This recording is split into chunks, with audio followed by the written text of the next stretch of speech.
இந்த காயில பண்ண சட்னி இவ்ளோ ருசியா இருக்கும்னு சத்தியமா நானே எதிர்பார்க்கவே இல்லைங்க. அவ்ளோ ருசிங்க. இது எனக்கு சப்ஸ்கிரைபர் ஒருத்தர் சொன்ன ரெசிபி.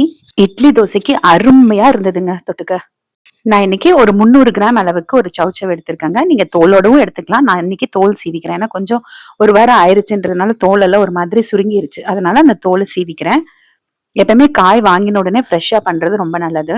குட்டி குட்டியா கட் பண்ணணும், ஏன்னா வதக்கணும். ஆனா அதை விட துருவுறது ரொம்பவே சுலபம். ஒரே நிமிஷத்துல நான் துருவி எடுத்துட்டேன். காய் சின்னதா இருக்கு, அந்த உள்ள இருக்கிற விதை எல்லாமே சேர்த்துதான் நான் துருவி எடுத்திருக்கேன். நான் ஏற்கனவே சௌசௌ, தக்காளி, வெங்காயம், மிளகாய் தூள், உப்பெல்லாம் குக்கர்ல வேக வச்சு கடைஞ்சு சட்னி போட்டிருந்தேன். அதை பார்த்துட்டு தான் நீங்க இந்த மாதிரி ஒரு தடவை செய்யுங்கன்ட்டு எனக்கு ஒரு சப்ஸ்கிரைபர் கமெண்ட்ல சொல்லியிருந்தாங்க. செஞ்சு பார்த்தா செம்ம டேஸ்ட்டுங்க. ஒரு பெரிய வெங்காயம் எடுத்திருக்கேன், 4 பச்சை மிளகாய், ஒரு கைப்பிடி கொத்தமல்லி தழை. பெரிய வெங்காயத்துக்கு பதிலா சின்ன வெங்காயம் எடுத்தீங்கன்னா ஒரு 15 எடுத்துக்கோங்க. அவங்க சொன்னது சின்ன வெங்காயம் சேர்த்துதான் பண்ண சொன்னாங்க. எனக்கு இன்னைக்கு சின்ன வெங்காயம் தீந்துருச்சு, அதனால பெரிய வெங்காயம் எடுத்திருக்கேன். வெங்காயம் கட் பண்ணி வச்சுக்கலாம். இப்போ வதக்குறதுக்கு கடாயில ஒரு 2 ஸ்பூன் அளவுக்கு மட்டும் எண்ணெய் ஊத்திக்கிட்டு வெங்காயமும் பச்சை மிளகாவும் சேர்த்து முதல்ல வதக்கிக்கலாம். ஏன்னா காய் துருவி இருக்கோ டக்குன்னு வதங்கிரும், வெந்துரும். அதனால முதல்ல வெங்காயமும் பச்சை மிளகாவும் சேர்த்து வதக்கிக்கலாம். பச்சை மிளகாய்க்கு பதிலாக நீங்க வரமிளகா கூட சேர்த்துக்கலாம். இது பாத்தீங்கன்னா அப்படியே பாக்குறதுக்கு கொத்தமல்லி தழை சட்னி மாதிரியே இருந்துச்சு, கிரீன் கலர்ல. இப்ப விதங்கினதுக்கு அப்புறமா நம்ம எடுத்து வச்சிருக்க காய் துருவி எடுத்து வச்சிருக்க பாருங்க, அதுல நிறைய தண்ணி இருக்கு. அந்த தண்ணியோடவே உள்ள சேர்த்துக்கோங்க. இந்த நீர் சத்துள்ள காயில அவ்வளவு சத்துக்கள் இருக்குங்க. ஆனா நிறைய குழந்தைகள் இதை சாப்பிடுறது இல்லை. இந்த மாதிரி சட்னியா செய்யும் போது கொத்தமல்லி சட்னி மாதிரியே இருந்துச்சு சாப்பிடுறதுக்கு. இந்த காய் சேர்த்ததை யாருக்குமே தெரியாதுங்க.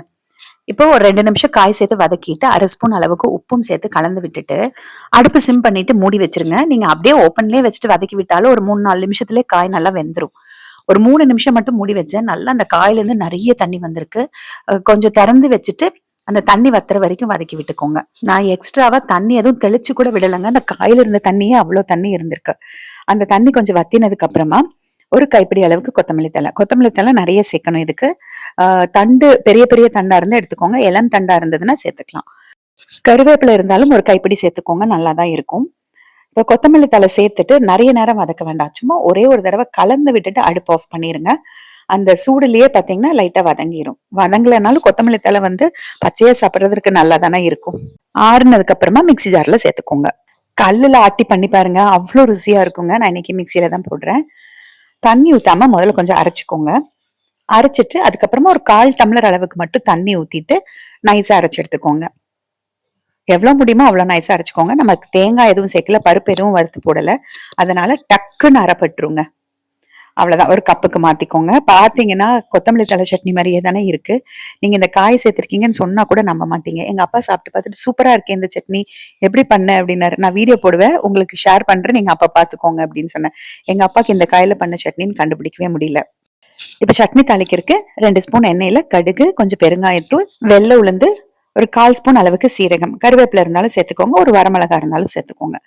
சட்னியில சேர்த்துட்டு அப்படியே மிக்ஸ் பண்ணிட்டு சர்வ் பண்ண வேண்டியது. இட்லி தோசைக்கு அவ்வளவு அருமையா இருந்ததுங்க. நிஜமாலுமே ரொம்ப நல்லா இருந்தது. இந்த சமயத்துல எனக்கு இந்த ரெசிபி சொன்ன அந்த சப்ஸ்கிரைபருக்கு ரொம்ப ரொம்ப நான் தேங்க் பண்ணிக்கிறேன். தேங்க்யூங்க.